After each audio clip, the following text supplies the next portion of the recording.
संचिन्तयेद् भगवतश्चरणारविन्दं वज्राङ्कुशध्वज सरोरुलाञ्छनाढ्यम् उक्तुङ्गरक्तविलसन्नखचक्रवाल ज्योत्स्नाभिराहतमहद् हृदयान्धकारं यच्छौचनिःसृतसुदकेन तीर्थेन मूर्ध्नधिकृतेन शिवः शिवोऽभूत् ध्यातुर्मनर्षमलशैलनिशिष्टवज्रं ध्यायेच्चिरं भगवतश्चरणारविन्दं वन्दे नन्दव्रजस्त्रीणां पादरेणुमभीक्ष्णसः यासां हरिकथोद्गीतं पुनाति भुवनत्रयं श्रीमदाचार्यचरणं शरणं सर्वदेहिनां अशेषदोषदहनं मस्तके राजतां मम न मंत्रेण तंत्रेण च ज्ञानसिद्धिर्न वैकुंठबुद्धिस्तु वैकुंठलोके गतिर्विठ्ठलेशे रतिर्विठ्ठलेशे मतिर्विठ्ठलेशे सदा वैवमास्तु।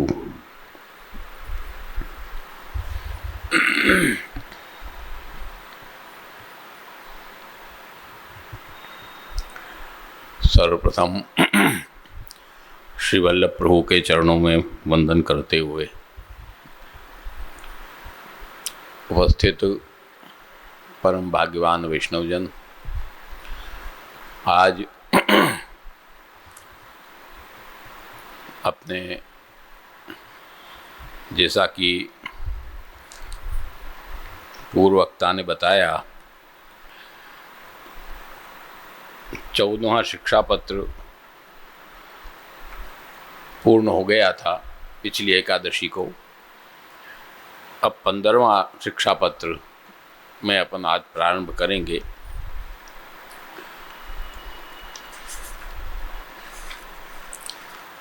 चौदहवें शिक्षा पत्र में भगवत चरणारविंद में चित्त को स्थापन करना और अन्याश्रय का त्याग एवं दुस्संग का त्याग और निवेदन मंत्र का अनुसंधान, ये 4 बातें मुख्य रूप से कही गई। अब इस 15वें शिक्षा पत्र में श्री गोपेश्वर जी आज्ञा करते हैं प्रारंभ में कि इसके अंदर भगवान की लीला के अनुसंधान पूर्वक भगवत स्मरण करनो यह निरूपण है। ऊपर कहे जो भगवदी को संग करे, अपने श्री आचार्य जी के 2 चरणारिंद को आश्रय करे, तो यह पुष्टि मार्ग को फल सिद्ध होए। ऐसा श्री गोपेश्वर जी इसके प्रारंभ में आभास में आज्ञा करते हैं। इस शिक्षा पत्र का मूल उद्देश्य श्री महाप्रभु जी और श्री ठाकुर जी, इन दोनों में अभेद बताने का है। दोनों एक ही स्वरूप हैं और एक ही स्वरूप से दोनों का स्तवन यहाँ पर किया गया है। लीलाओं के माध्यम से भी, चरित्र के माध्यम से भी, महात्म्य के माध्यम से भी। 8 श्लोक इस शिक्षा पत्र में हैं, जितने भी आज हो जाएंगे करेंगे। प्रारंभ में प्रथम श्लोक में आप आज्ञा करते हैं कि यदंगीकृत जीवानाम न दुःखम लेशतोपि ही सदानंदः सदानंदा तस्मृति क्रियताम सदा। ये प्रथम श्लोक है। सीधा सीधा इसका अर्थ करें तो यदंगीकृत जीवानाम, जो अंगीकृत जीव हैं पुष्टि मार्ग में, उनको लेश तोपि दुखम नहीं, उनको एक लेश मात्र भी कष्ट होने की स्थिति नहीं है। सदानंदः सदानंदः, ऐसे जो सदा आनंद में विराजमान जो प्रभु हैं, ऐसे उन सदानंद प्रभु की सदानंद एक का अर्थ आएगा सदा आनंद में विराजने वाले, और एक सदानंद का अर्थ आएगा जो सदानंद वेदांत की भाषा में कहा जाता है वो सदानंद। ऐसे जो सदानंद प्रभु हैं उनके स्मृति नित्य हमको करना है, ये इसका सीधा सीधा तात्पर्य अर्थ है।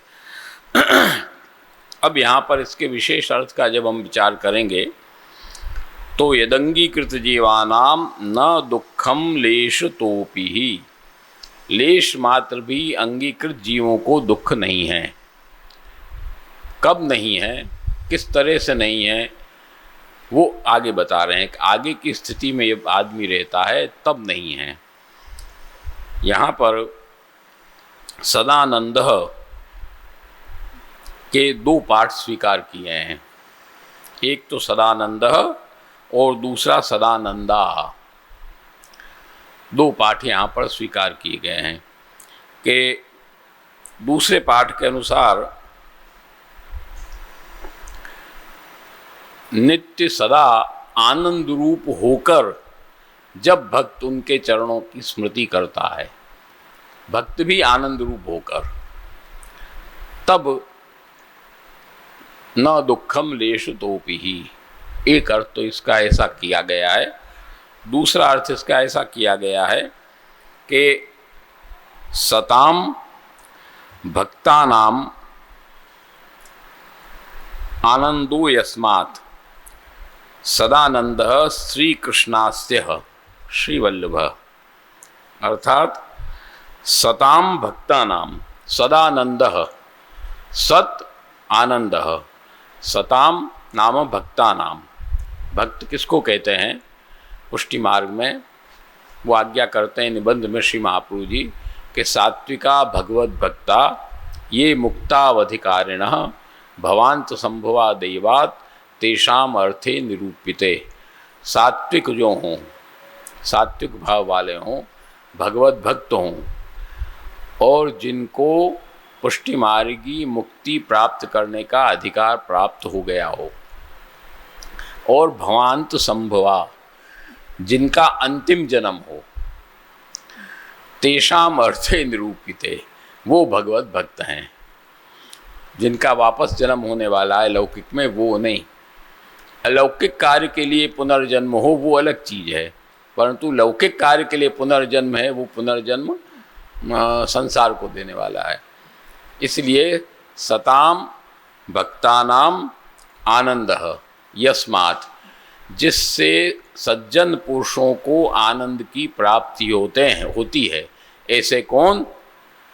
के श्री कृष्णास्य श्री महाप्रभु जी, कृष्ण स्वरूप जो श्री महाप्रभु जी हैं उनकी, ऐसे जो सदानंद स्वरूप श्री महाप्रभु जी हैं उनकी तस्मृति ही सदा क्रियताम, उनकी स्मृति, उनका स्मरण हम नित्य बनाए यदि रखेंगे तो दुखान जीवानाम न दुखम लेश तोपि ही, तो लेश मात्र भी दुख जीवों को प्राप्त होने वाला नहीं है, पर उनकी स्मृति बनाए रखेंगे तब, नहीं तो नहीं।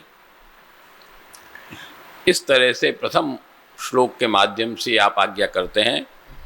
उसके बाद द्वितीय श्लोक में यो निजान अति संतप्तान स्वकृते वीक्ष विस्मितः प्रादुर्भवत्यचरितः तस्मृति क्रियताम सदा।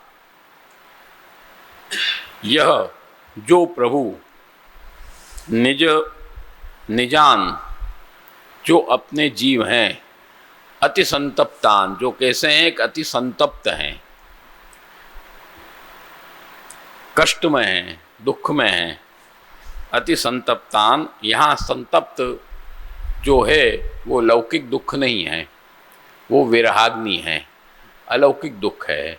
जो अलौकिक दुख से विरहाग्नि से अति संतप्त हैं, ऐसे जो जीव हैं, निज अपने जीव हैं, उनको स्वकृते अपने सेवा के लिए जिनके अंदर आतुरता और ताप भरा हुआ है, ऐसे जीवों को वीक्ष्य देख करके विस्मितः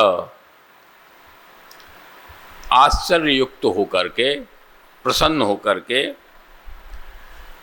प्रादुर्भवती अचिरात, तुरंत आप प्रादुर्भूत होते हैं। ऐसे जो प्रभु हैं उनकी स्मृति हमको सदा करना है।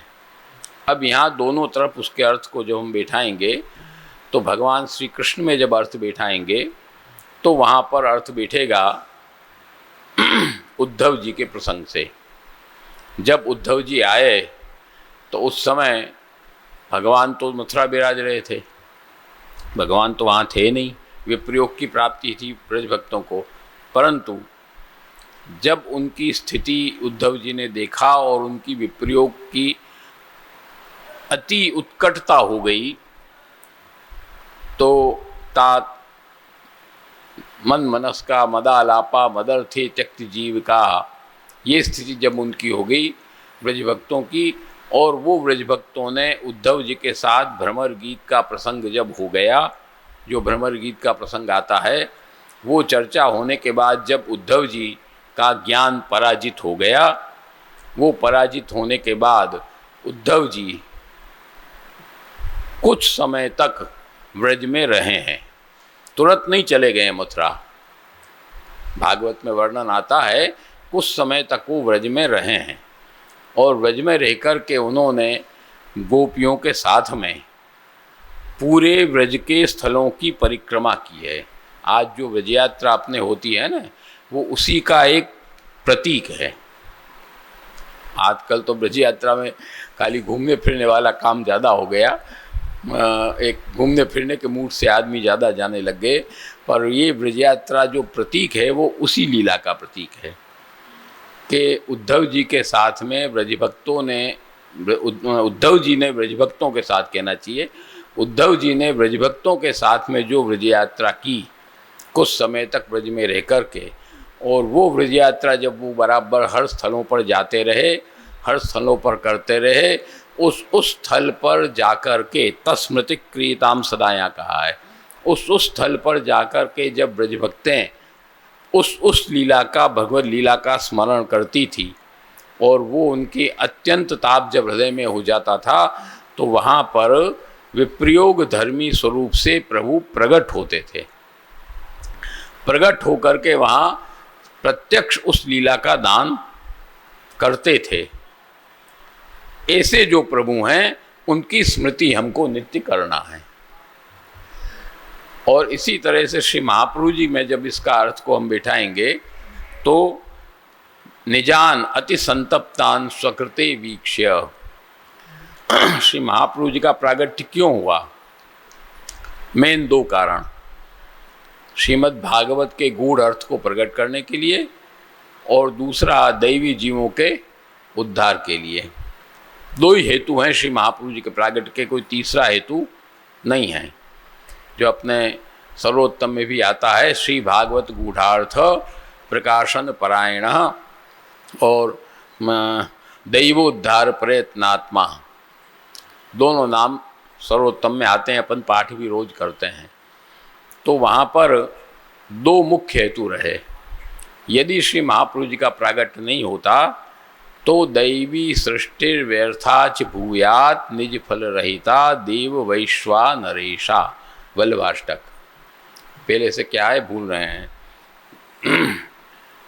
नाविर्भूयाद भवांश्चेद दधिधरणितलम भूतनाथोदितासन मार्गध्वांतांधतुल्या निगम पथगतौ देव सर्गेप जाता घोषाधीशम तदे में कथ विपमनुजा प्राप्नुर्नैव दैवी सृष्टिर्व्यर्थाच भूयात निज फल रहिता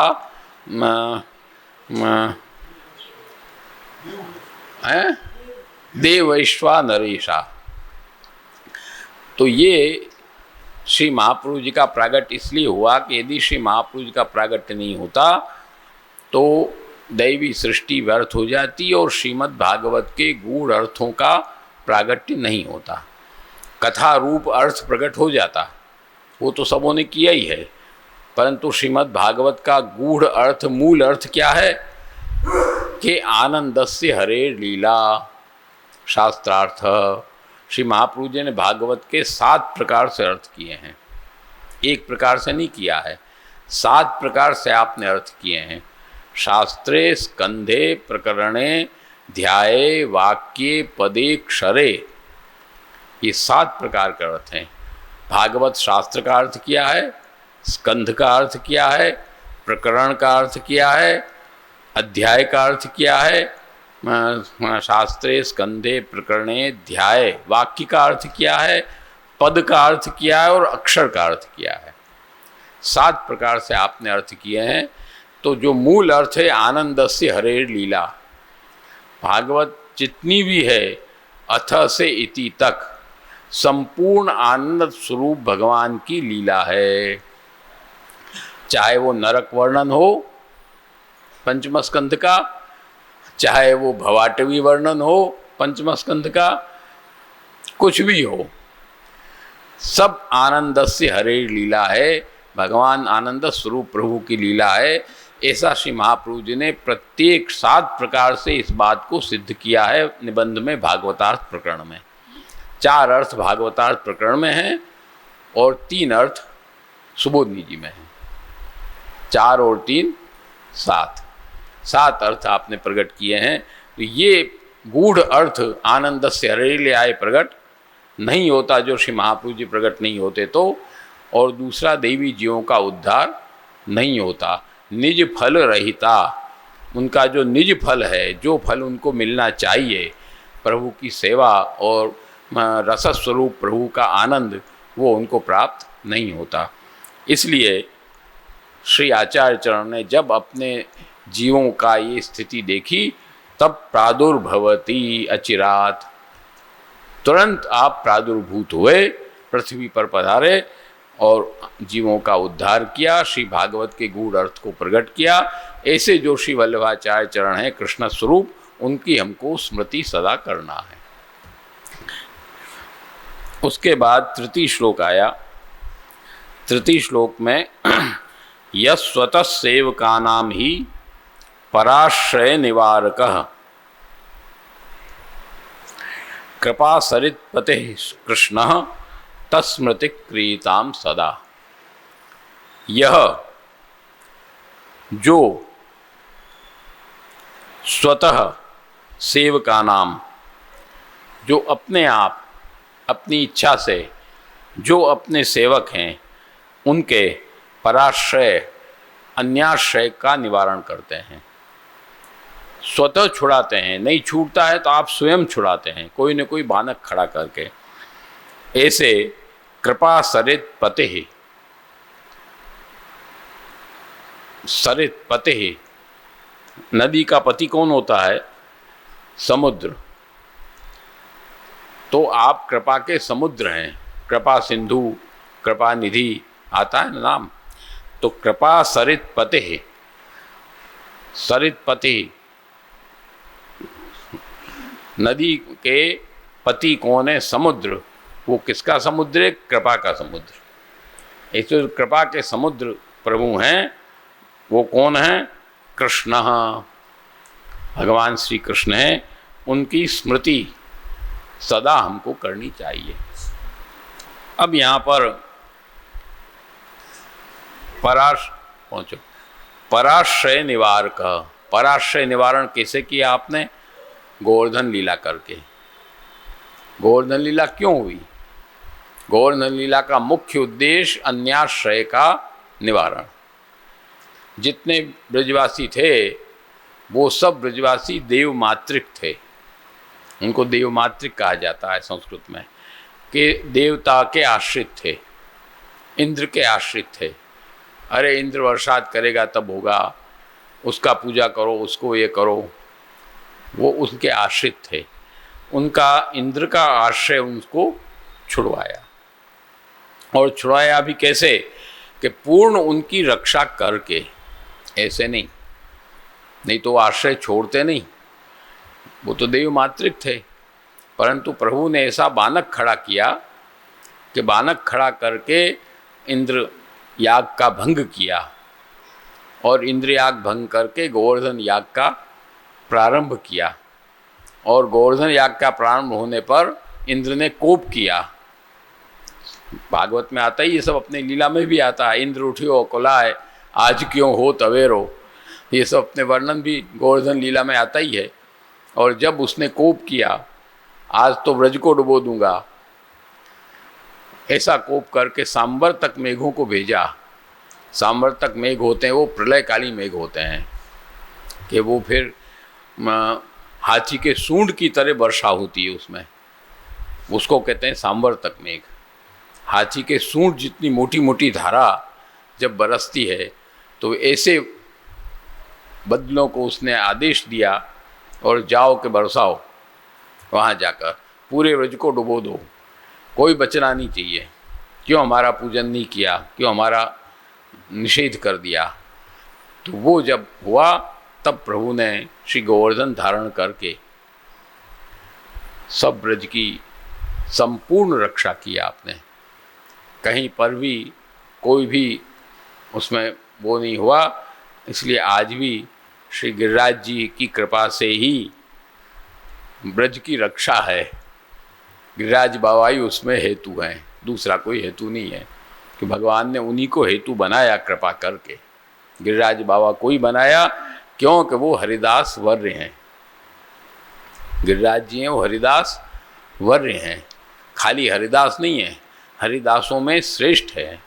युधिष्ठिर भी हरिदास है, उद्धव जी भी हरिदास हैं, परंतु ये हरिदास वर्य हैं, हरिदास में श्रेष्ठ हैं। क्यों श्रेष्ठ हैं कि आपके रामकृष्ण चरण स्पर्श प्रमोद जो वेणुगीत में आता है, उसमें केवल प्रभु के चरणारविंद के स्पर्श का स्मरण करके जिनको रोमांच हो जाता है, ऐसे श्री गिरिराज जी हैं। और गिरिराज जी अपने संपूर्ण श्रेयंग से भगवत सेवा करते हैं। उनका कोई भी वस्तु बिना भगवत सेवा की नहीं है।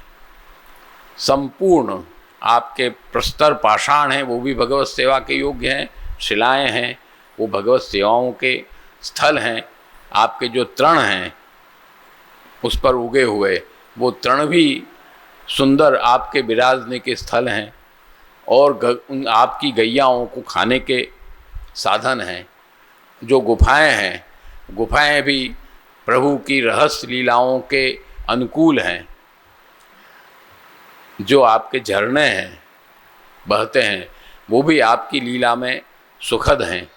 कोई भी चीज़ गिरिराज जी की बिना भगवत सेवा के नहीं है, इसलिए वो हरिदास वर्य हैं। इसलिए गिरिराज गोवर्धन धारण करके आपने अन्याश्रय का निवारण किया। दूसरा, नंदराय जी को अंबिका पूजन का प्रसंग जो आता है उसमें नंदराय जी को छुड़ा के अन्याश्रय छुड़वाया। तो समग्र गोप बालकों का गोवर्धन लीला से और अंबिका पूजन प्रसंग से नंदराय जी का भी अन्याश्रय आपने छुड़वाया। इसलिए पराश्रय निवारक ऐसे प्रभु हैं। इसी तरह श्री महाप्रभु जी भी जो अपने सेवक होते हैं, अपने जीव होते हैं, उनको कोई न कोई बानक बना करके अन्याश्रय से निवृत्त करते हैं, अन्याश्रय उनका छुड़वाते हैं। इसलिए तस्मृति क्रियताम सदा, ऐसे जो वस्तुतः कृष्ण एव ही भगवत स्वरूप जो श्री वल्लभाचार्य चरण हैं उनकी स्मृति हमको सदा बराबर करते रहना है। इसके बाद चतुर्थ श्लोक, हृदयस्थ समस्तानाम धुनोति विषयादरम दया दामोदर श्रीमान तस्मृति क्रियताम सदा। हृदयस्थ समस्तानाम धुनोति विषयादरम,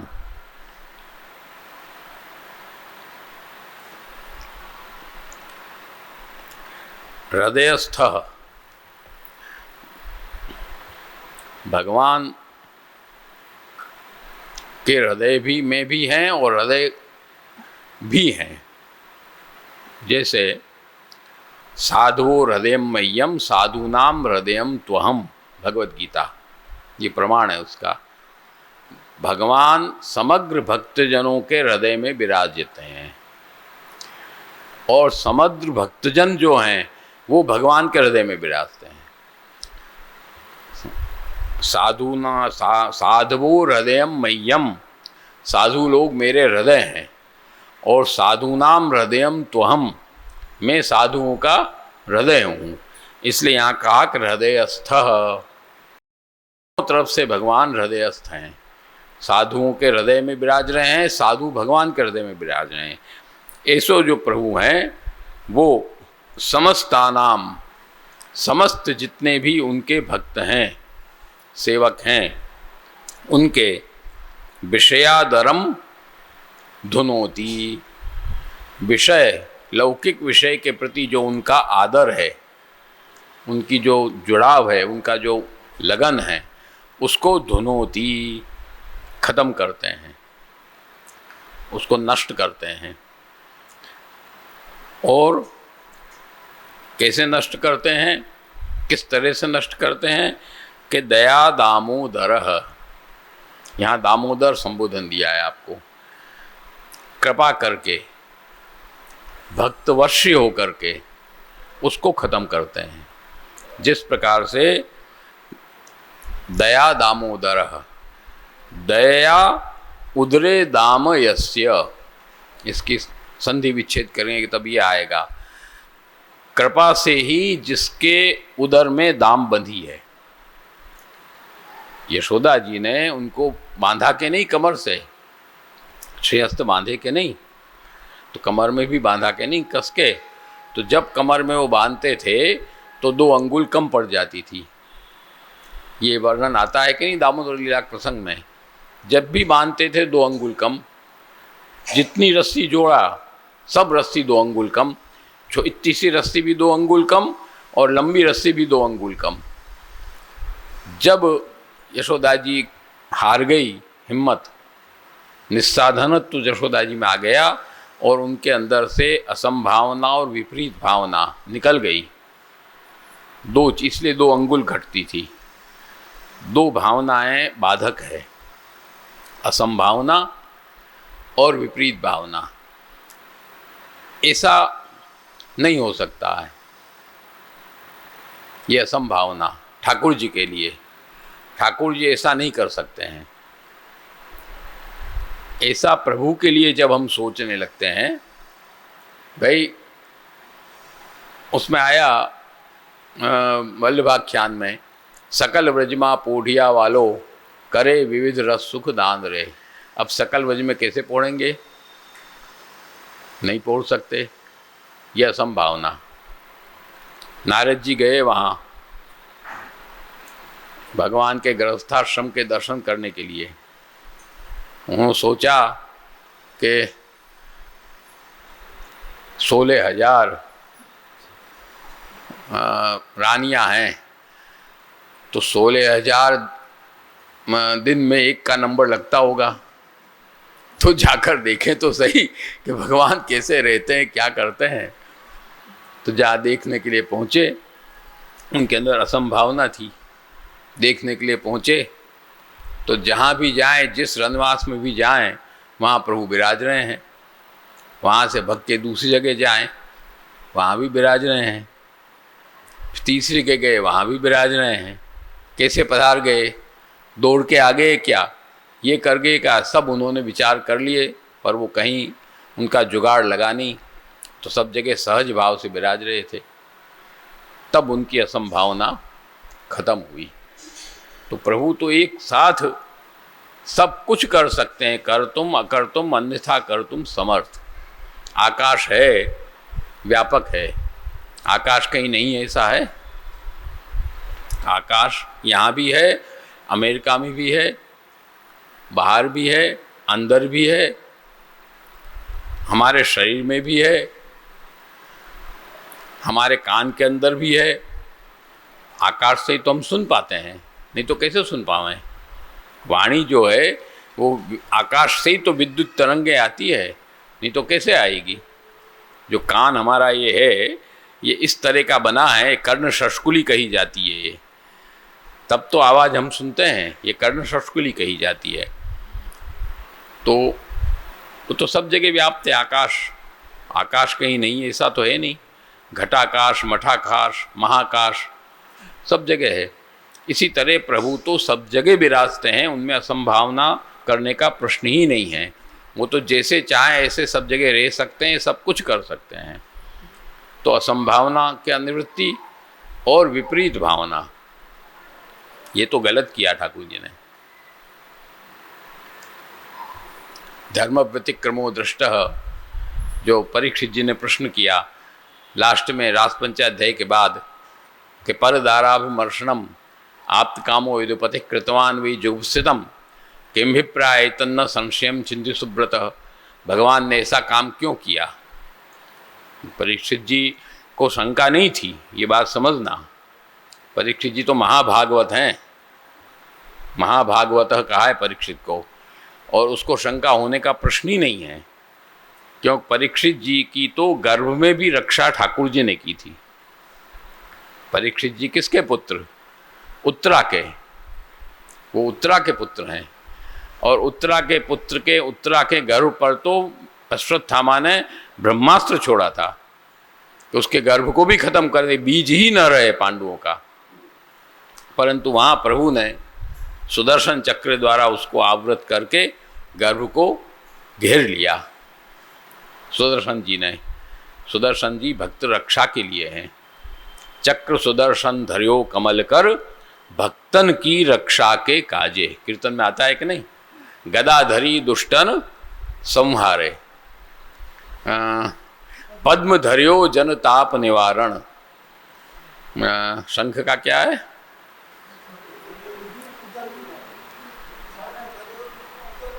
हाँ, रिपु उदर विदारण। चारों आयुध जो आपने धरे हैं, गदा दुष्टों को मारने के लिए, शंख शत्रुओं के उदर पेट में खड़बड़ाहट पैदा करने के लिए, घबराहट पैदा करने के लिए, और पद्म भक्तों के ताप का निवारण करने के लिए, और चक्र सुदर्शन भक्तों की रक्षा के लिए ये धारण करते हैं। भीष्म पितामह का जब युद्ध हुआ, भीष्म पितामह ने प्रतिज्ञा की थी कि मैं आपसे शस्त्र उठाऊंगा, और भगवान ने प्रतिज्ञा की कि मैं शस्त्र नहीं उठाऊंगा। ये प्रसिद्ध है। क्या हुआ? भगवान को अपनी प्रतिज्ञा तोड़नी पड़ी, क्योंकि भक्त की प्रतिज्ञा के आगे उनकी प्रतिज्ञा दुर्बल हो गई। इसलिए तो वहाँ पर भगवत गीता में आप आज्ञा करते हैं, कौन्ते प्रतिजानी ही न में भक्त प्रणश्यति। हे अर्जुन, तू प्रतिज्ञा कर। खुद नहीं कर रहे हैं प्रतिज्ञा, भक्तों का नाश नहीं होगा, ये प्रतिज्ञा तू कर। हे कौन्तेय त्वम प्रतिजानी, वहाँ मध्यम पुरुष का प्रयोग है संस्कृत के हिसाब से। हे अर्जुन, त्वम प्रतिजानी ही, तू ये प्रतिज्ञा कर कि न मेरा भक्त कभी भी नष्ट नहीं होगा। क्योंकि मेरी प्रतिज्ञा तो भक्त छुड़ा सकता है शायद कभी, परंतु भक्त की प्रतिज्ञा नहीं छूट सकती। तो वहाँ पर भगवान की प्रतिज्ञा छूटी भीष्म पितामह के आगे। भगवान ने उठाया रथ का पहिया, वो भी शस्त्र हो गया। तो वहाँ पर रथ का पहिया हट के सुदर्शन जी आ गए। क्यों आ गए? सुदर्शन जी को आने की जरूरत क्या थी? रथ का पहिया से मार देते। भाई अवसर हथियार है, कहते हैं ना, हथियार अवसर होता है। जैसा मौका हथियार तुम्हारे घर में रखा रहेगा, क्या काम आएगा? कुछ नहीं। जिस समय जो हाथ में आ गया, जो अवसर आ गया, जो चीज़ मिल गई, वही हथियार बन गया। तो भगवान के रथ का पहिया हाथ में आ गया तो वही हथियार बन गया। परंतु वो हथियार यदि जाता तो भीष्म पितामह को समस्या होती, चोट लगती। वहाँ तुरंत हथियार, वो पहिया हट गया और वहाँ सुदर्शन जी आ गए। क्योंकि भक्त हैं आगे, सामने भक्त खड़ा है, इसलिए उसको कष्ट नहीं होना चाहिए। कीर्तन में आता है शीतल भई चक्र की धारा, कीर्तन आता है। पहले से क्या है भूल रहे हैं, पहले से नहीं याद आ रहा है। शीतल भई चक्र की धारा, चक्र आ गया श्रेयस्थ में, सुदर्शन जी आ गए और सुदर्शन जी को चलाया भगवान ने, पर सुदर्शन जी ने भीष्म पितामह को मारा नहीं। चक्र की धारा शीतल हो गई, उनको आनंद दिया चक्र की धारा ने, जा करके भगवान की प्रतिज्ञा भी टूट गई, भक्त की प्रतिज्ञा भी रह गई और भक्त की रक्षा भी हो गई, कुछ नहीं हुआ। तो ये सुदर्शन जी का विशेष एक गुण है। तो यहाँ पर दया दामोदर, प्रभु दयालु हैं, भक्त के आगे प्रभु अपनी प्रतिज्ञा भी तोड़ देते हैं। यशोदा जी जब हार गई, संभावना विपरीत भावना खत्म हो गई, तब उदर में डोरी रस्सी बंध गई। तो दया दामोदर, दया दामोदर जो प्रभु हैं वो समस्त जीवों के हृदयस्थ जो दोनों प्रकार से हैं, उन जीवों के विषय के आदर को खत्म करते हैं। विषय के लौकिक विषयों के प्रति उनका लगाव है, उनका आदर है, उसको आप खत्म करते हैं। ऐसे जो प्रभु हैं उनकी तस्मृति क्रियताम सदा। इसी तरह से श्री महाप्रभु जी भी एक ही रूप दोनों होने से वो भी कृपा करके, महाप्रभु जी का नाम है कृपा निधि और श्री गोसाई जी का नाम है कृपा सिंधु। ऐसे जो आप कृपालु हैं, कृपा करके अपने जैसे भी भक्त होते हैं, स्मशान में जाकर बैठ गया। आता है कि नहीं वर्णन, एक भक्त परीक्षा लेने के लिए कि क्या करते हैं ये, हमको उद्धार कर सकते हैं कि नहीं कर सकते हैं, स्मशान में जाके बैठ गया और चिता पर भोजन बना के खाता था। विचार करो, इतना भ्रष्ट हुआ कि उसकी भ्रष्टता का कोई सीमा नहीं रहा। उस पर भी आपने कृपा करके उसको वापस लिया खींच के, क्योंकि दया दामोदर, कृपा सिंधु हैं आप, तो वो कृपा करके आपने उनको लिया। उसका भी वो जो दुराग्रह था उसको छुड़वाया और आपने कृपा करके यहाँ पर लिया। तो इस तरह से ऐसे जो श्री वल्लभाचार्य चरण या श्री गोसाई जी हैं, उनकी तस्मृति क्रियताम सदा, ऐसे जो प्रभु उनकी स्मृति हमको सदा नित्य निरंतर करना है। उसके बाद आया पंचम श्लोक, यप प्राण प्रेष्ठ गोपी नाम संगम गोपयति स्वतः निलायनादिलीलाभे तस्मृति क्रियताम सदा। जो भक्त है वो प्राणप्रेष्ठ गोपी नाम संगम गोपयति स्वतः,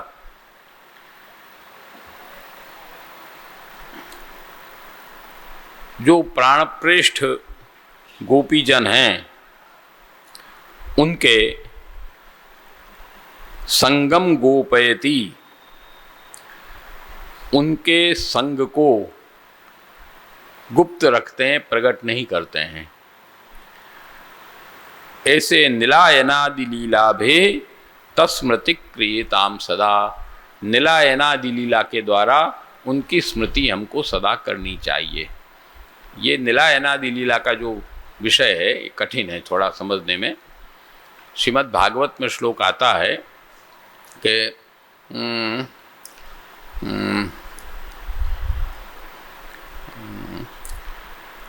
कौमारम जहतुर्वृजे निलायना मरकटोत्प्लवना दिभे निलायनई सेतुबंधई मरकटोत्प्लवना दिभे।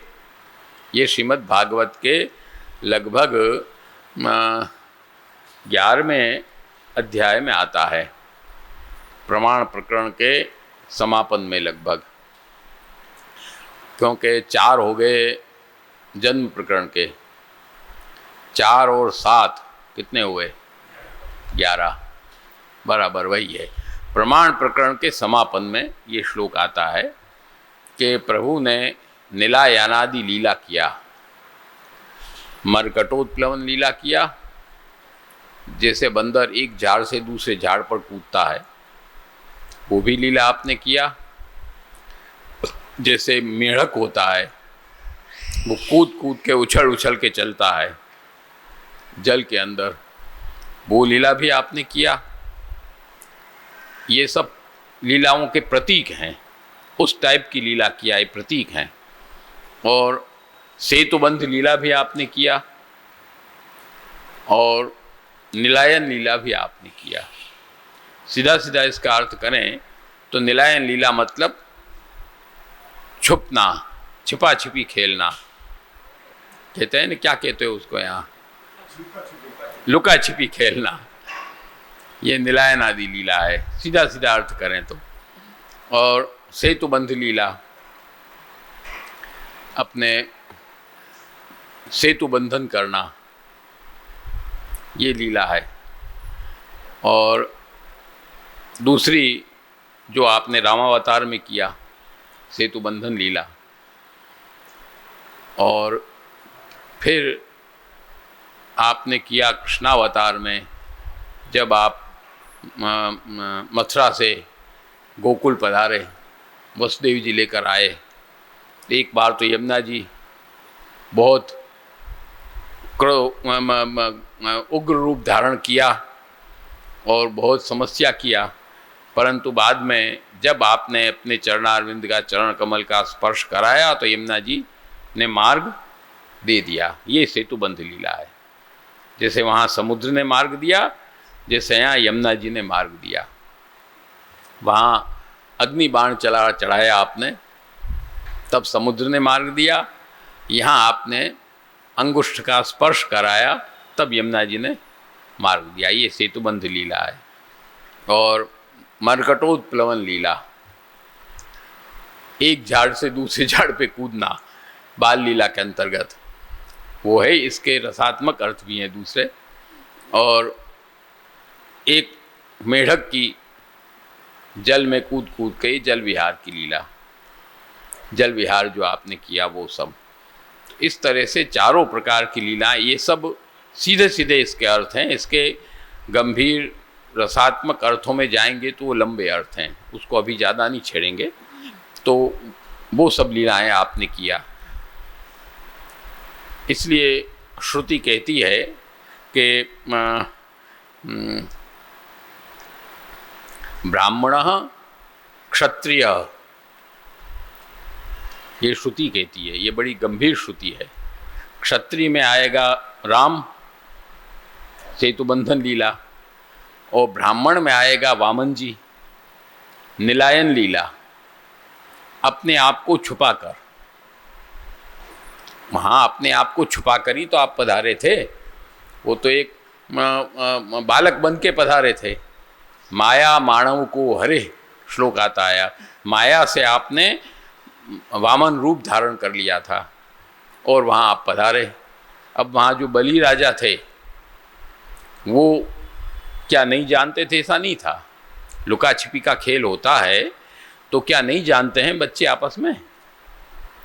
बच्चे आपस में जानते हैं कि नहीं कि छिप रहा है, ये यूँ छिपा है, यूँ छिपा है। कौन कहाँ छिपा है उनके दिमाग में तो रहता है। एक एक को गोदते चलो, एक एक को पकड़ते चलो, तो मालूम तो होता है, परंतु खेल है वो, वही खेल है, इसलिए वो पूरा खेल होता है गुप्त रूप से ही छिपकर। इसी तरह यहाँ भी आपने नीलायन लीला किया है। वामन जी छिपकर पधारे। क्या बलि राजा जानता नहीं था? शुक्राचार्य जी ने भी कहा था उनके गुरु ने कि भाई तू ये काम मत कर, ये कोई सामान्य बालक नहीं है, ये तो भगवान विष्णु हैं और देवताओं का कार्य करने के लिए पधारे हैं यहाँ पर। और तब भी उस माना नहीं वो, उसने वचन दिया। और जब भगवान ने 2 चरणारविंद में पूरा नाप लिया सब कुछ, तब कहा कि तीसरा कहाँ रखें, तृतीयम उपकल्पय, नहीं तो तेने देने का कहकर के तू नट गया है, इसलिए तू नरक में जा। तो वहाँ बलि राजा को वारुण पार्थ से बांधने का प्रश्न आया, नरक में डालने के लिए, परंतु घबराया नहीं। उसने क्या कहा, मैं जानता हूँ और मैंने जान के ही दिया है आपको कि आप ही आए हो करने के लिए, ये भी मैं जानता हूँ और मैं घबराने वाला नहीं हूँ। आप समझो कि आप मुझे घबरा के पार्थ से बांध के अंदर डाल दोगे नरक में, मैं नरक में जाने वाला नहीं हूँ। मैं कौन हूँ ये आप जानते हो? मैं प्रहलाद जी का पौत्र हूँ, प्रपौत्र हूँ। मैं प्रहलाद जी का प्रपौत्र हूँ, इस बात को आप ध्यान देना। प्रहलाद जी का तो चरित्र है ही, इसलिए मैं घबराने वाला आदमी नहीं हूँ। राजा, ऐसा नियम है शास्त्र में कि मूर्धाभिषिक्त जो राजा होता है, जिसको राज तिलक होता है, सम्राट, वो तो सम्राट था, राजा होता है, उसका मस्तक अलग होता है। सब कुछ जीत लो, यदि उस राजा के मस्तक पर कंट्रोल नहीं किया, उसको नहीं हराया या उसका माथा नहीं काटा, तो जीता हुआ नहीं माना जाएगा। पूरा महाभारत युद्ध हुआ, सीरियल में सब उन्होंने देखा है, इसलिए उनको ध्यान होगा। पढ़ने वाला तो कोई है नहीं, सब देख देख के सीरियल में सीखते हैं। महाभारत पढ़ता तो कोई है नहीं। अच्छा ही आजकल रोज महाभारत घर में होता है, नहीं पढ़े वो अच्छा ही है। महाभारत में आता है कि पूरा युद्ध हुआ, युद्ध होने के बाद सब तो खत्म हो गया था, बचा क्या था? परंतु भीम दुर्योधन जाकर सरोवर में छुप गया। उसको वो विद्या आती थी जल के अंदर छुपने की, जल के अंदर सांस लेता था वो। जैसे ऑक्सीजन मार के आदमी बैठ जाता है, उस समय उसके पास ऑक्सीजन था या क्या था, जो भी था, उसके पास सिद्धि थी कि वो जल के अंदर घुस जाता, स्थिर हो जाता जल, कोई को मालूम नहीं पड़ता। वहाँ जाकर बैठ गया। अब युधिष्ठिर ने कहा कि ये तो जब तक दुर्योधन न मिले, उसको ख़त्म न करें, तब तक विजय नहीं मानी जाएगी। भले सब जीत लिया हमने, सब कुछ हमारा हो गया, परंतु विजय नहीं मानी जाएगी। उसको खोजो, खोज के उसको हराओ, उसको मारो, तब विजय होगी। तो उसको, वो मूर्धाभिषिक्त राजा था, उसका मस्तक अपने आप में अलग एक होता है। तो बलि राजा ने कहा कि मेरा मस्तक अभी बचा है मेरे पास, आपने भले सब कर लिया पर आपने मस्तक हमारा नहीं लिया है अभी, आप तीसरा चरणार्वी मेरे मस्तक पर धरो, तृतीयम उपकल्पय। इसलिए मैंने दे करके नट गया हूँ कि नहीं दे पाया हूँ, ऐसा नहीं है। आपका पाशवास हटाओ, सब नरक में नहीं जा सकता मैं। तो ये लीला है नीलायन लीला, वामन जी ने जो किया, और पुष्टि में ठाकुर जी ने जो छिप करके लीला किया, नीलायन लीला जो किया, उसके कई रसात्मक भाव हैं। अब जैसे ब्रजभक्त प्रभु के पास आती थी, प्रभु को खिलाने के बहाने नंदराय जी के पास से ले जाती थी और खिलाती थी। बालक स्वरूप प्रभु तो बाल भाव से ले जाती थी, और वहाँ उनको प्रभु के कौमार्य भाव का दान होता था और प्रभु के साथ उनकी लीला होती थी। ये नीलायन लीला है। इसी तरह से सेतुबंध लीला और मरकटोत्प्लवन लीला भी है। इसी को जब हम श्री महाप्रभु जी के अंदर आचार्य स्वरूप में जब हम इसको विचार करते हैं, तो आचार्य स्वरूप में आएगी, किस तरह से आएगी कि नीलायन लीला श्री महाप्रभु जी मनुष्याकृत ही सन, महाप्रभु जी का प्रागट्य कैसे हुआ है, क्या है पहले से, कृतिरति करुणातम प्रपद्ये हुताशम, मनुष्याकृत वल्लभाष्टक, भूल रहे हैं, पिछला याद नहीं आता, आगे का याद आ जाता है। आप मनुष्य देह धारण करके यहाँ पधारे, आप कोई देवता के स्वरूप से नहीं पधारे, आप कोई भगवान के स्वरूप से नहीं पधारे, आप तो मनुष्य देह धारण करके यहाँ पर पधारे। ये नीलायन लीला है। अपने आप को छुपाकर आप यहाँ पर पधारे। ये नीलायन लीला हुई और पधार के दैवी जीवों का उद्धार किया और पधार के उनको अपने भगवत स्वरूपत्व का दान किया। अब जो जीव ऐसे हैं वो आचार्य स्वरूप से सेवा करते थे, हर्षानी जी आचार्य स्वरूप से ही सेवा करते थे, परंतु उनका भाव भगवत स्वरूप का था कि नहीं? महाप्रभु में वही भाव था। कई ऐसे जीव हैं जिनके वही भाव थे, कई ऐसे जीव हैं जिनको महाप्रभु जी के स्वरूप में तृतीयात्मक स्वरूप का भाव था। तो ये नीलायन लीला है, अपने आप को छुपा कर आपने लीला किया है, नीलायन आदि लीला। सेतुबंध लीला, सेतुबंध लीला आपने कैसे किया कि सेतुबंध लीला आपने ऐसे किया कि पूर्वकांड और उत्तरकांड, वेद के पूर्वकांड और उत्तरकांड दोनों को आपने जोड़ दिया। नहीं तो जितने आचार्य हुए हैं वो पूर्व कांड को माइक मानते हैं, उत्तर कांड को ब्रह्म विद्या मानते हैं। महाप्रभु जी ने ऐसा नहीं किया। महाप्रभु ने पूर्व कांड उत्तर कांड दोनों को जोड़ दिया।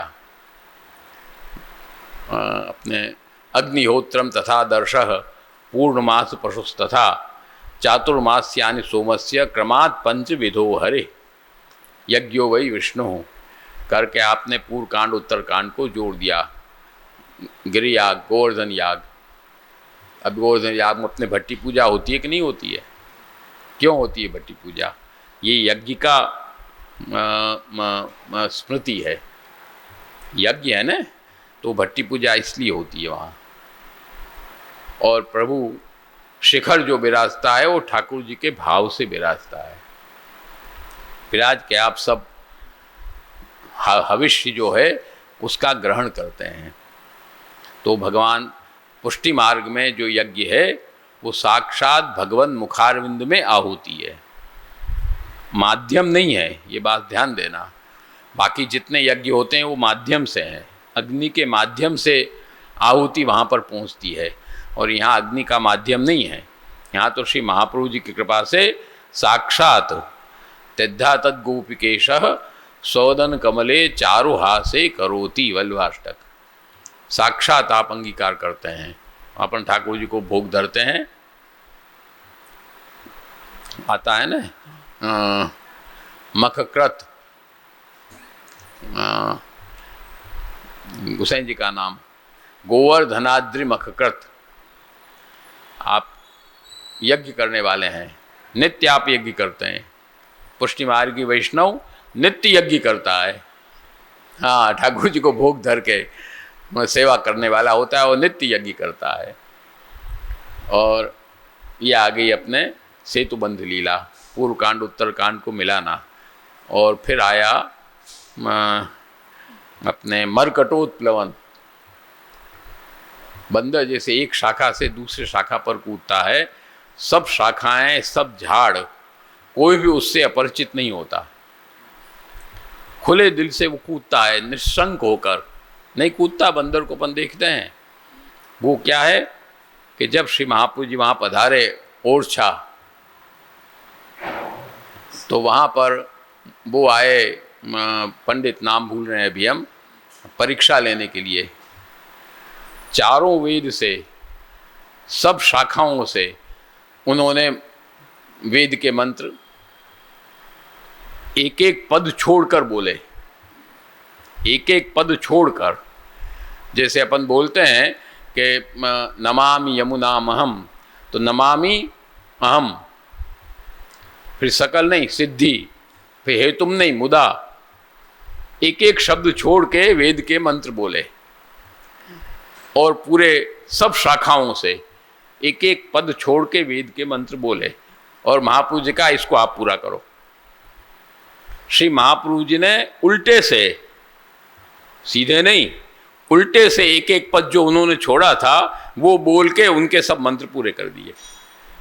उल्टे से, सीधे में तो एक एक पद छोड़ के बोलना सरल है, परंतु उल्टे से नमामि यमुनामहम हो गया, अहम यमुनाम नमामि, यों उल्टा बोलकर महाप्रभु जी ने पूरे किए। तब उन्होंने वेद पारगः उपाधि आपको मिली, नाम जो सर्वोत्तम स्तोत्र में आता है वेद पारगः। वो नाम वहाँ पर आपको मिला। तो ये हो गई मरकटोत्प्लवन लीला। सब शाखाएं वेद की, समग्र शाखाएं, चारों वृक्ष वेद के, ऋग्वेद, यजुर्वेद, सामवेद, अथर्ववेद, चारों वेद और उनकी सब शाखाएं से आपने सबका आपने आनंद लिया है। और ये बचा अपना मेंढक। हाँ, मेंढक की तरह जो जल में उछल उछल कर जो आप वो चलना होता है, जल विहार का जो भाव होता है, वो आपने श्री यमुना जी के स्वरूप से वो लीला आपने करके सब जीवों को आनंद दिया। तो इस तरह से ऐसे जो श्री वल्लभाचार्य चरण हैं, यह प्राणप्रेष्ठ गोपी नाम, जो प्राणप्रेष्ठ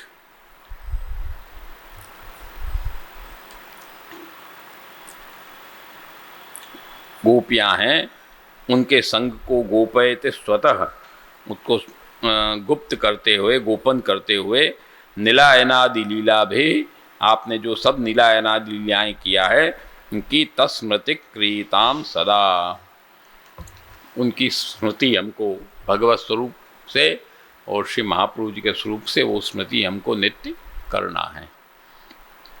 उसके बाद छठा श्लोक आया, य उद्धवेन भक्तेन स्वस्वरूपमबोधयत् गोपिकानां हृदन्तस्थः तस्मृति क्रियतां सदा।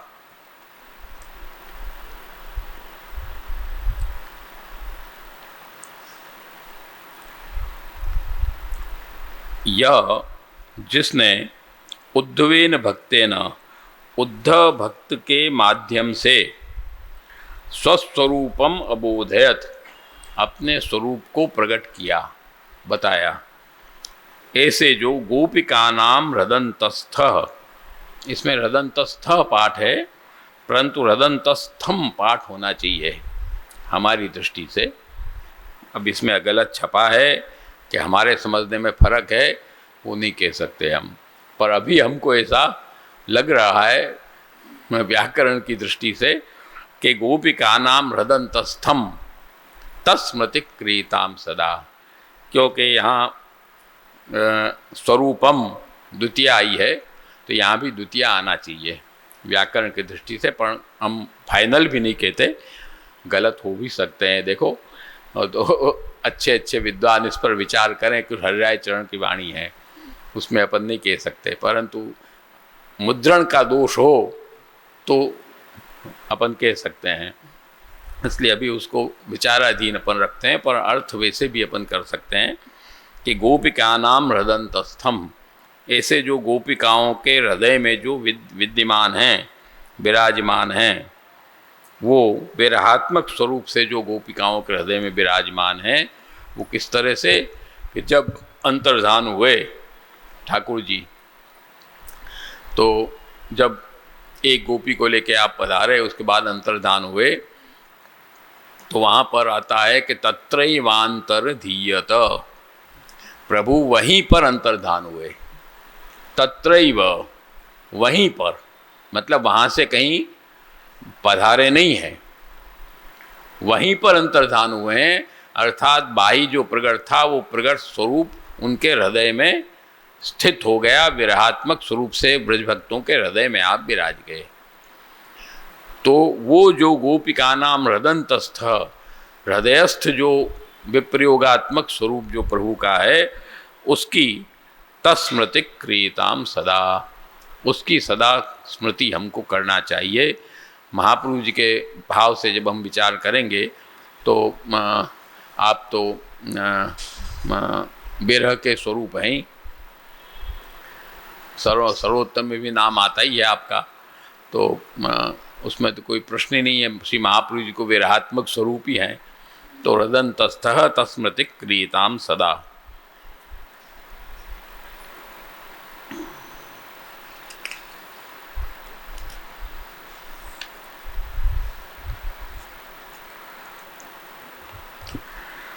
उसके बाद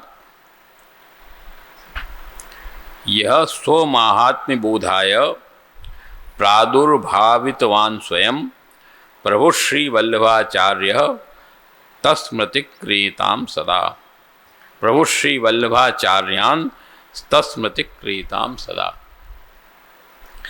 यह स्वमाहात्म्य बोधाय, जिसने अपने महात्म्य का बोध कराने के लिए प्रादुर्भावितवान स्वयं स्वयं प्रादुर्भावित हुए हैं। कहते हैं न अपने कृष्णस्तु भगवान स्वयं, जितने दूसरे अवतार हुए हैं, अंशावतार आदि, कोई न कोई अंश है, कोई आवेश है, कोई कैसे है, कोई कैसे है, परंतु ठाकुर जी अवतार नहीं है, वो तो स्वयं पधारे हैं। कृष्णस्तु भगवान स्वयं, स्वयं आप पधारे हैं। तो स्व महात्म्य बोधाय, अपने महात्म्य का बोध कराने के लिए प्रत्येक लीला ठाकुर जी की जितनी भी है, प्रारंभ से लेकर छेले तक, सबके अंदर भगवत लीला का रस भी है और महात्म्य का बोधन भी है। ये बात ध्यान देना। श्री महाप्रभु जी ने भक्ति का जो लक्षण बताया है उसको हमको स्मरण रखना चाहिए। महात्म्य ज्ञान पूर्वस्तु सुदृढ़ सर्वतोधिक स्नेहो भक्ति रीति प्रोक्त तया मुक्तिर्न चान्यथा। ये भक्ति का लक्षण है। महात्म्य ज्ञान पूर्वस्तु, जिसके अंदर महात्म्य ज्ञान बराबर लगा हुआ हो, साथ चलता रहे, और सुदृढ़, एकदम दृढ़ मजबूत, सर्वतोधिक, चारों तरफ से। ऐसे नहीं कि कभी यहाँ जमुना गए जमुना दास, गंगा गए गंगा राम, ऐसे नहीं। दृढ़ता हो जिसके अंदर, सुदृढ़ सर्वतोधिक, ऐसी स्नेहो भक्ति ही, ऐसा जो स्नेह है महात्म्य ज्ञान पूर्वक, केवल स्नेह नहीं हो, ये भी ध्यान देना है। ये बहुत समझने की बात है। न श्री महाप्रभु जी अपने नहीं आता है कीर्तन में, प्रगट हुए मार्ग रीत दिखाई, सेवा रीत प्रीत व्रज जन की। ये रीत है, वो महात्म्य है। सेवा रीत और प्रीत, भाई स्नेह से सेवा करो, प्रेम से बस सेवा होती रहे, अपन तो प्रेम से करते हैं, रीत वीत नहीं। ये जो भाव कई लोगों के मन में आता है, वो सिद्धांत तो हमको सही नहीं लगता है। देखो सीधी बात है, क्योंकि यदि ऐसा होता तो सेवा प्रीत व्रजजन की इतना ही कहते। किसका कीर्तन है, किसका है? हैं? नहीं, ये कीर्तन किसका बनाया हुआ है? काका वल्लभ जी का है? नहीं, द्वारकेश आती है ना, तो द्वारकेश जी का है। तो उन्होंने रीत पहले कहा है, बाद में प्रीत कहा है। सेवा रीत प्रीत व्रजजन की जनहित, जन माने वैष्णव जन, जनहित जग प्रगटाई, प्रगट वे मार्ग रीत दिखाई। महात्म्य और स्नेह दोनों संयुक्त होना चाहिए। अपने वार्ता जी में भी क्या कहा जाता है, ठाकुर जी पधराने के बाद, देखो राजा जैसो भय राखियो और बालक जैसो स्नेह। नहीं आता है वार्ता में, कई जगह तुमको मिलेगा है उदाहरण। क्यों भाई, राजा जैसो भय क्या जरूरत है? स्नेह ही रखो। भय रखने की जरूरत क्या है? भय रहेगा तो स्नेह खत्म हो जाएगा। क्यों देखो तो भय, वहां स्नेह कहाँ रहा? पर ऐसा नहीं कहा। राजा जैसो भय, ये आया महात्म्य। महात्म्य ज्ञान पूर्वस्तु सुदृढ़ सर्वतोधिक स्नेह, और बालक जैसो स्नेह।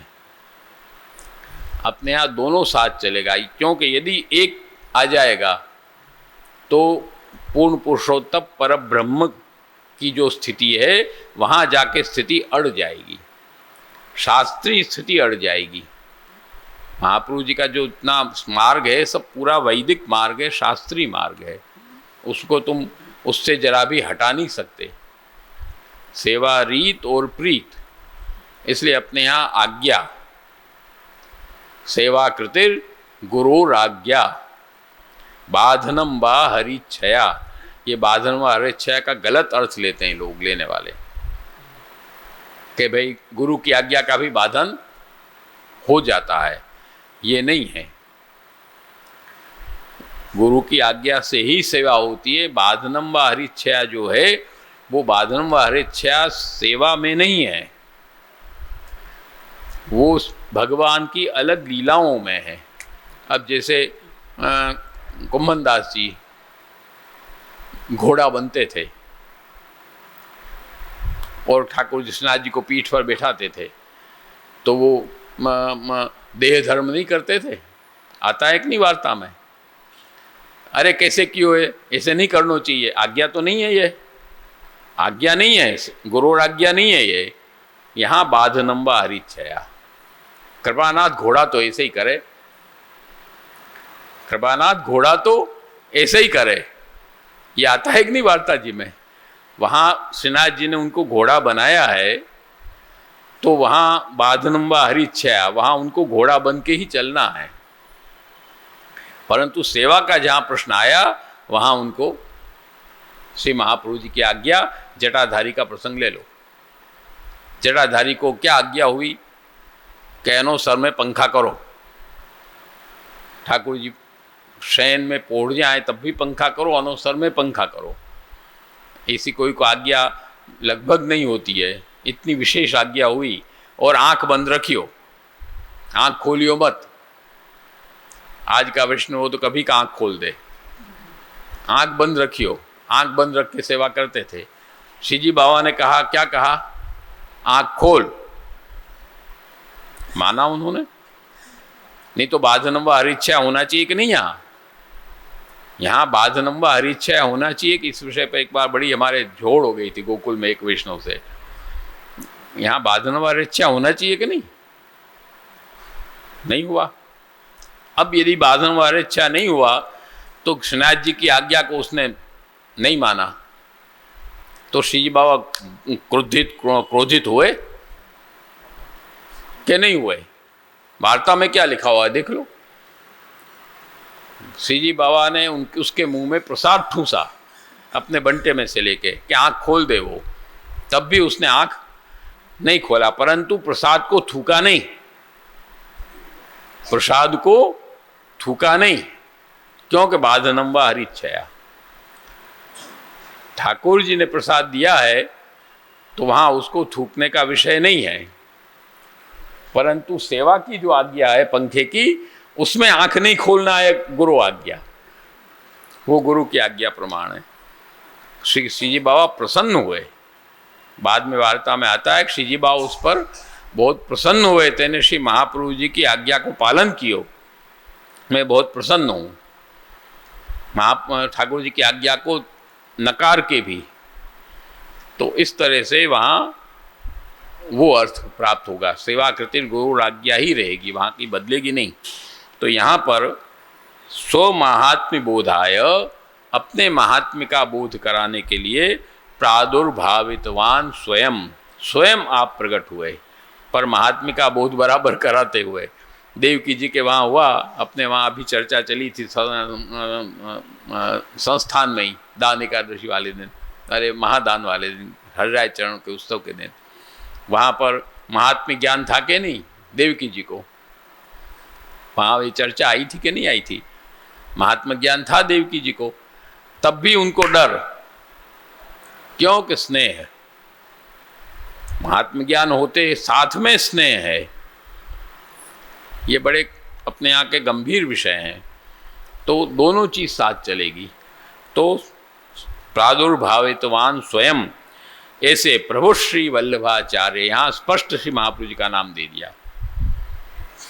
अभी तक तो अभेद से आज्ञा कर रहे थे रायचरण, यहाँ स्पष्ट श्री महाप्रभु जी का नाम दे दिया, प्रभु श्री वल्लभाचार्य। प्रभु माने ठाकुर जी और वल्लभाचार्य, प्रभु श्री ऐक्य, दोनों का ऐक्य। प्रभु श्री महाप्रभु जी, अपने गोसाई जी का भी नाम आता है प्रभु, नाम रत्नाख्य में एक नाम आता है प्रभु। प्रभु श्री वल्लभ, सर्वोत्तम में भी नाम आता है प्रभु श्री वल्लभाचार्य तस्मृति क्रियताम सदा। ऐसे जो श्री वल्लभाचार्य चरण हैं उनकी हमको सदा स्मृति करनी चाहिए।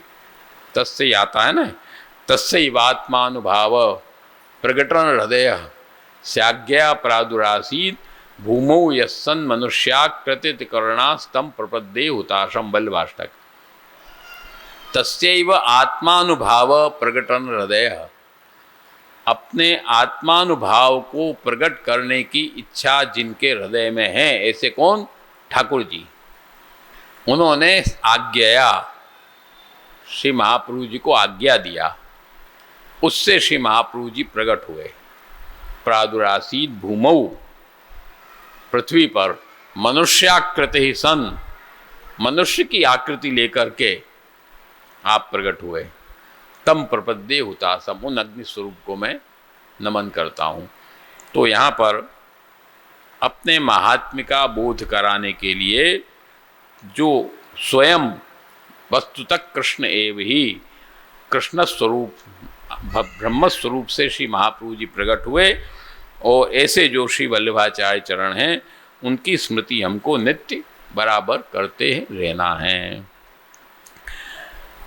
अब समापन का श्लोक है, यस्य स्मरण मात्रेण सकलार्ति विनाशनम तत्क्षणादेव भवति तस्मृति क्रियताम सदा। ऐसे जो श्री वल्लभाचार्य चरण हैं भगवत स्वरूपात्मक, उनके स्मरण मात्रेण, केवल स्मरण मात्र करने से सकलार्ति विनाशनम, संपूर्ण आरती कष्ट का निवारण हो जाता है। तत्क्षणादेव भवति, वो भी कैसे होता है? तत्क्षण, उसमें देर नहीं लगती है। ऐसे जो वल्लभाचार्य चरण हैं उनकी तस्मृति क्रियताम सदा,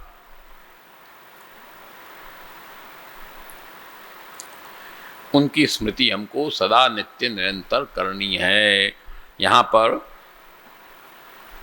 तत्क्षणादेव भवति तस्मृति क्रियताम सकलार्ति विनाशनम, संपूर्ण आरतियों का नाश स्मरण मात्र से।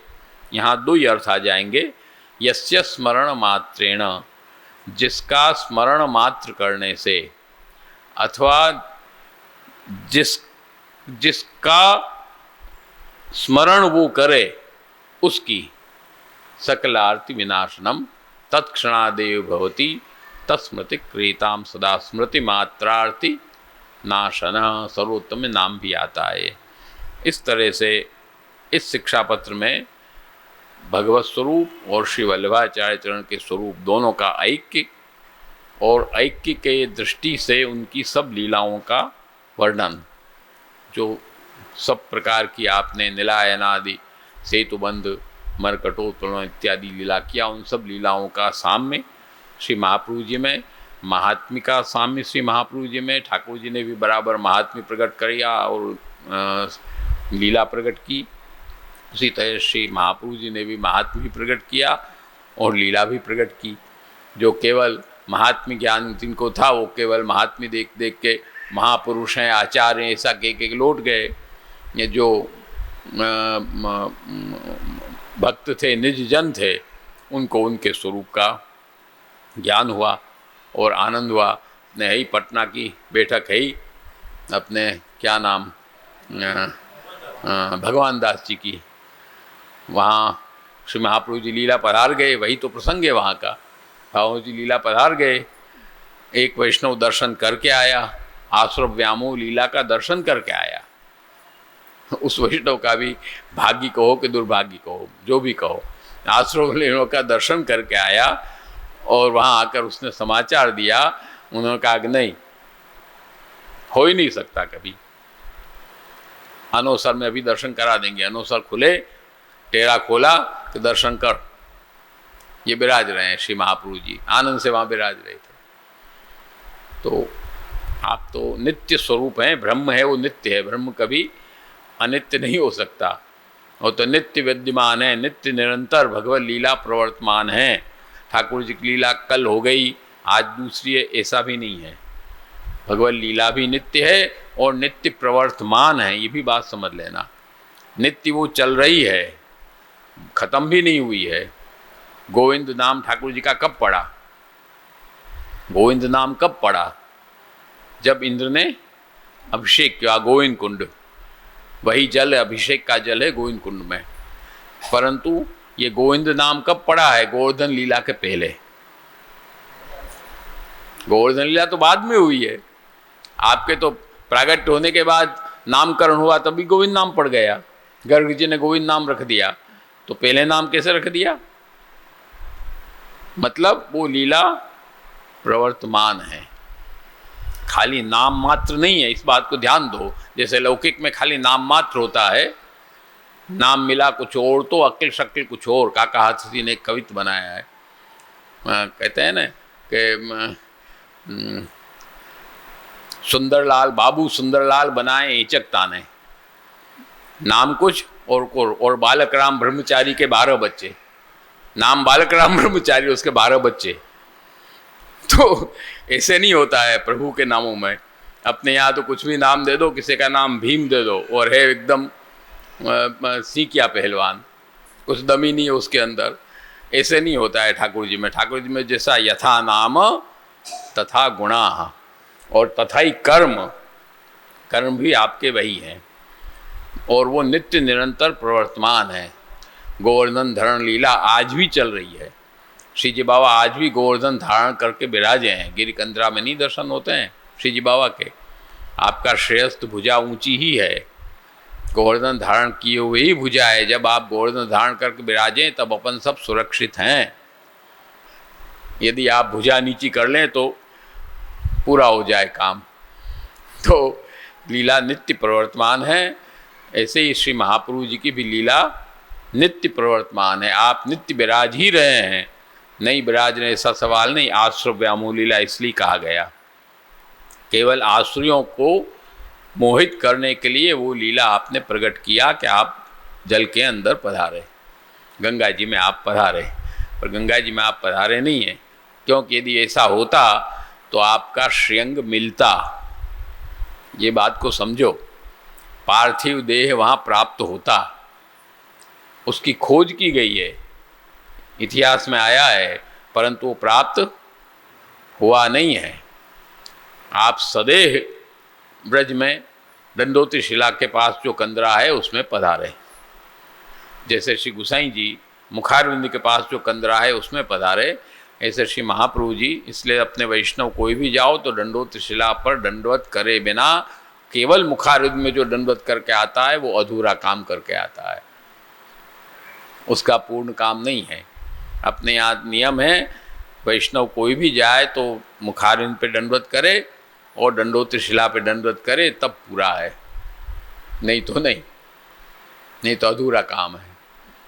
मर्यादा वाले भले ही अपना करके चले जाएं वहाँ कुल्लड़ डाल के गिरिराज जी के माथे, परंतु अपन को नहीं। अपन को तो पूजन, इसलिए पहले यात्रा भी होती है तो आज्ञा ली जाती वहाँ से, दंडोती शिला से।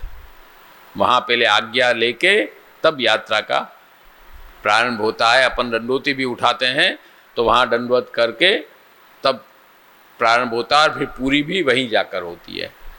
परिक्रमा करते हैं तब भी वहाँ दंडवत करके इधर आके फिर चालू होती है, और पूरी भी वापस वहीं पर जाके होती है। तो श्री महाप्रभु जी और श्री गुसाई जी दोनों एक ही स्वरूप हैं, भगवत स्वरूप भी एक ही है। इस तरह से यहाँ यस्य स्मरण मात्रेण सकलार्थ विनाशनम तत्क्षणादेव भवति तस्मृति क्रियताम सदा। इत श्री हरिराय जी कृतम पंचदशम शिक्षापत्रम श्री गोपेश्वर जी कृत ब्रजभाषा टीका समेतम समाप्तम।